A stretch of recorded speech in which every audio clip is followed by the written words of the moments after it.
At the federal level, the functions of the executive branch pertain to both domestic and foreign policy. I've already explained how I think government in general should be greatly decentralized stateside, with a focus on county rights first, then states, and then very limited federal instrument. In other words, true federalism. Now, for this reason, we don't have to really discuss here how we were once free in these regards, because we've already largely described it in other areas. We've also already covered most of the fall into tyranny in that regard, particularly with welfare and taxation, the military, etc. And so we'll reserve comments on those regards also, but instead focus on the two most dangerous stateside issues, the abuses of executive orders and administrative law. And these will appear, of course, in the next section. Domestic and foreign policy are separate areas, but hardly have separable consequences in many ways. And in this regard, we'll discuss the loss of freedom in regard to the President's enumerated power to sign treaties, a power which is checked only partially by the legislative branch. And to this power, Americans have always been, and remain to this day, vulnerable to tyranny by foreign entanglements. And this will also appear in the next section. Lord Acton is credited with the famous saying that power corrupts and absolute power corrupts absolutely. A corollary to this is to say the closer you get to absolute power, the more the potentials and temptations of corruption increase as well. Solutions to the various problems of society appear more within reach when viewed through the scope of comprehensively armed and funded coercive apparatus at your fingertips. And thus the larger and more centralized the executive institution becomes, the more tempting it becomes to bypass clumsy Congress and the lumbering judiciary and instead administer as extensively as possible via executive decree alone. And as soon as the executive tastes the efficiency of government by decree, like sharks with blood, it goes crazy for more. For these reasons, along with their colonial experiences of abuse, Americans were especially wary of a strong executive power, too much like a monarch. In fact, among those grievances we've highlighted previously in the Declaration of Independence, all were charges against King George, the executive, who had trampled the colony's rights in all other areas of legislation and courts. He had abused his executive power with the colonies and was refusing them the rights of representation and due process promised them as citizens under English common law. The precursor to the Declaration of Independence was the Declaration of Rights of 1774. It complained of being governed by, quote, unconstitutional powers. And this in particular was in reference to Parliament, but the point was that Britain and her colonies were supposed to be governed by laws, and the laws should apply equally to the rulers as to the people. Laws stand over the government, not the government over the laws. It is this principle which is broken the moment the executive power is defined too broadly or given too much power otherwise. Such a powerful central executive is one of the many points of controversy during our own constitutional debates. Opponents feared the figure would be no different, essentially, than the monarch from whose tyranny they had just bought freedom themselves. America had some history of dealing with corruption and autocratic state governors, like the Dinwiddie in Virginia, and these were often bad enough. But now the Constitution was threatening to create just such an office at the national level. At the Constitutional Convention in Philadelphia, Edmund Randolph, who was the governor of Virginia at that time, and later would be Secretary of State for a year and a half under Washington, argued that the executive power should not be vested in one man, but rather at least three. And he, along with many others, criticized a unity in the executive as too close to creating a king. Responding to those whom he thought desired to mimic the British government, he called the presidency the fetus of monarchy. This was a major theme throughout the anti-federalist writings during the ratification era. One writing under the name of an old Whig expressed the feelings of those who feared the great centralization of power to be vested in a single person in the executive. He said, quote, In the first place, the office of President of the United States appears to me to be clothed with such powers as are dangerous.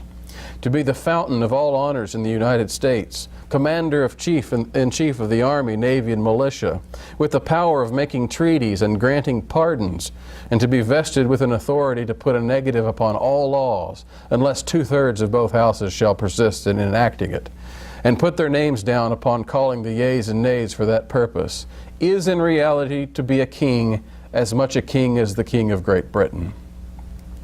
Such power, old Whig continued, would be a great temptation to corruption, even to the point of seizing indefinite power and refusing to relinquish it. All that would stand in the way of such a corruption is the want of unprecedented character. Quote, "It will cost a man many struggles to resign such eminent powers, and before long we shall find someone who will be very unwilling to part with them. So far is it from its being improbable that the man who shall hereafter be in situation to make the attempt to perpetuate his own power should want the virtues of George Washington, that it is perhaps a chance of 100 millions to 1 that the next age will not furnish an example of so disinterested a use of great power." As we have seen, not even Washington was so disinterested as old Whig here assumes, and while such refusal to leave the office has not yet occurred, it is safe to say that the abuse of the great power for self-interest and party interest is abundantly enough documented as to make the old Whig's prediction too accurate. One of the chief proponents of the one-man executive view was James Wilson of Pennsylvania, a prominent, influential lawyer who later served as one of the Supreme Court justices originally. His arguments hold some merit as far as they would have been applicable. He thought a single-person executive would force transparency and accountability. He said, quote, "The executive power is better to be trusted when it has no screen. Sir, we have a responsibility in the person of our president. He cannot act improperly and hide either his negligence or inattention. He cannot roll upon any other person the weight of his criminality. No appointment can take place without his nomination, and he is responsible for every nomination he makes." Now, this might have been great had the executive ever truly been designed and run literally only by one person, but some of Washington's earliest presidential deeds were to create a cabinet with positions of delegated responsibility. These provided the very screen of which Wilson warned. And yet, by the way, Wilson, a strong nationalist, never decried them after the fact. Hamilton, as we've talked about, was a notable screen. His agenda was essentially fronted by George Washington. And this was all within 1 year of Wilson's persuasions. Today, the executive branch has dozens of levels of bureaucracy, cabinet positions, and things like that. Literally millions of employees, all of whom can and do provide screens for irresponsibility, for corruption, for waste, things like that, throughout many different levels. Another anti-federalist warned about what has turned out to be a real danger of the president, and that is his actual job description for executing the law. This appears in Article 2, Section 3 of the Constitution, and it is left extremely broad, not an uncommon feature of the Constitution. Quote, "He shall take care that the laws be faithfully executed." In a letter to Captain Peter Osgood of Massachusetts, William Sims described the problem, quote, "Can we exactly say how far a faithful execution of the laws may extend, or what may be called or comprehended in such a faithful execution? If the President be guilty of a misdemeanor, will he not take care to have this excuse? And should it turn against him, may he not plead a mistake? Or is he bound to understand the laws or their operation? Should a federal law happen to be as generally expressed as the President's authority, must he not interpret the act? For in many cases, he must execute the laws independent of any judicial decision. And should the legislature direct the mode of executing the laws, or any particular law, is he obligated to comply if he does not think it will amount to a faithful execution? In other words, the Constitution defines the President's power so broadly that he can essentially create new laws by interpreting undefined areas of existing law according to his own agenda. interpreting how to implement existing laws, or he can perhaps even ignore specific laws of Congress if he deems them to infringe upon the broad interpretation that he comes up with. In this way, the President has great latitude under the guise of his, quote, care to faithfully execute the laws. Now compare this recipe for confusion and tyranny with the biblical function of the executive power. Here's the famous Romans 13 passage, and it's very helpful in its simplicity. Concerning the magistrate, quote, he is God's servant for your good. But if you do wrong, be afraid, for he does not bear the sword in vain. For he is the servant of God, an avenger who carries out God's wrath on the wrongdoer. The executive power's function is not to make the laws, nor to interpret the laws, nor to judge cases at law, but rather to apply punishments and enforce the laws. And note two things.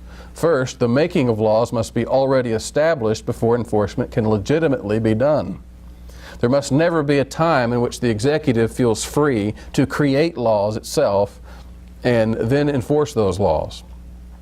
If such a new law needs to be created, it must go through the legislative process. And in the meantime, the sword must not be used to enforce such a dubious law. Secondly, in a society governed by laws, the punishments themselves must be prescribed by law. The use of the sword itself must be predictable. Only that which the Bible says is punishable should be punished, and that which is punished should only be punished according to the principles laid down in Scripture. Both of these reasons, taken together, derive from the principle that the executive power is itself subject to the law, both in what it enforces and in how it enforces it. The executive at every level of government is a man under authority and must be made to behave accordingly. This is why the laws for the kings, which we've reviewed previously in Deuteronomy 17, state that the king must make himself a copy of the law and read in it daily. He must know exactly what he is empowered to do, what he's not empowered to do, and what he's explicitly forbidden to do. The law itself, in other words, should restrict the executive's care that the laws be faithfully executed. In the biblical system, the supreme executive is obvious. He is God. The powers that be in whatever executive systems we enlist on earth must all rule in God's service, according to God's law, according to God's facts, and must punish only according to God's revealed standards of punishment and restitution. In fact, God must be the head of all of our branches of government. Quoting from Isaiah 13, for the Lord is our judge, the Lord is our lawgiver, the Lord is our king, he will save us. Isaiah 33, actually. The biblical executive is a ministry accountable to God, not a demigod which has the people accountable to it. And as we shall see, the executive of the United States is today a long way from this simple biblical model. In the next section, we'll see several ways in which the President has abused his care and his other powers.